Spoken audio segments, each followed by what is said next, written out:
Hujambo na karibu tena mtazamaji wa The World News katika kipindi hiki cha ulimwengu wa siasa. Mimi ni Adam Hussein, lakini wakati huu tunatazama Wahouthi kutoka nchini Yemen ambao wameendeleza msururu wa operesheni kulipiza kisasi kutokana na mashambulizi yanayoendelea ya Marekani katika nchi yao, na wameshambulia ngome muhimu za Israel katika ardhi zinazokaliwa kwa mabavu pamoja na meli za kivita za Marekani katika Bahari Nyekundu ya Kaskazini na Bahari ya Arabia.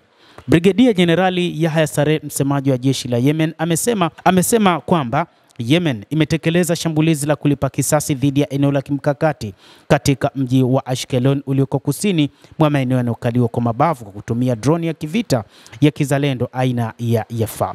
Hata hivyo, wametumia makombora mengine ya siku zote, makombora ya Palestine 2, na wamesababisha hasara kubwa licha ya kwamba Israel haikueleza juu ya hasara ambazo zimepatikana kutokana na mashambulizi hayo.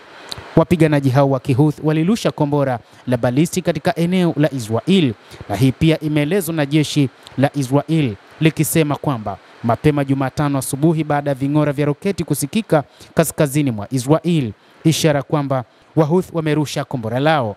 Jeshi la IDF limeongeza kuwa kuna uwezekano kwamba kombora hilo limenaswa kwa mafanikio. Huduma ya dharura ya Israel, Magen David Adom MDA, imesema haijapokea ripoti za majeraha wala watu waliouawa kutokana na shambulizi hilo. Hata hivyo, wahudumu wake walikuwa wakitoa matibabu kwa watu kadhaa ambao walikuwa wamejeruhiwa wakati wakikimbia makazi yao kutokana na shambulizi hilo. Saa 3:58 asubuhi kwa saa za Israel, ving'ora vimesikika kote kaskazini mwa Israel, ikijumuisha Haifa, kitongoji cha kando ya mji, kikifika kaskazini hadi Naharia, na maeneo hayo yote yanadaiwa kuwa ni moja kati ya maeneo ambayo yalikuwa chini ya umiliki wa Palestina. Wiki iliyopita kombora la Wahouthi lilirushwa nchini Israel lilifyatua ving'ora mjini Tel Aviv, katikati mwa Israel, eneo la Yerusalem katika ukingo wa Magharibi. Marekani pia inaendeleza mashambulizi dhidi ya Wahouthi. Haya yanajiri huku kukiwa na mashambulizi mengi ya Marekani dhidi ya kundi la wapiganaji wa Kihouthi ambalo wao wanadai linaungwa mkono na Iran, ambalo lina makao yake makuu nchini Yemen.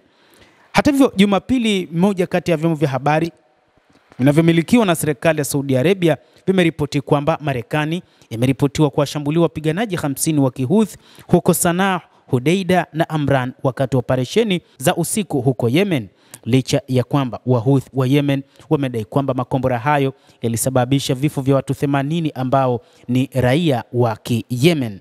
Mtazamaji wa The World News, hali katika Mashariki ya Kati bado haijakaa sawa.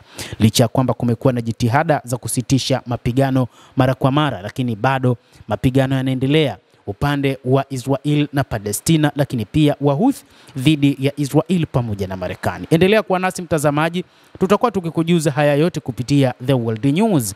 Endelea kuwa nasi wakati wote.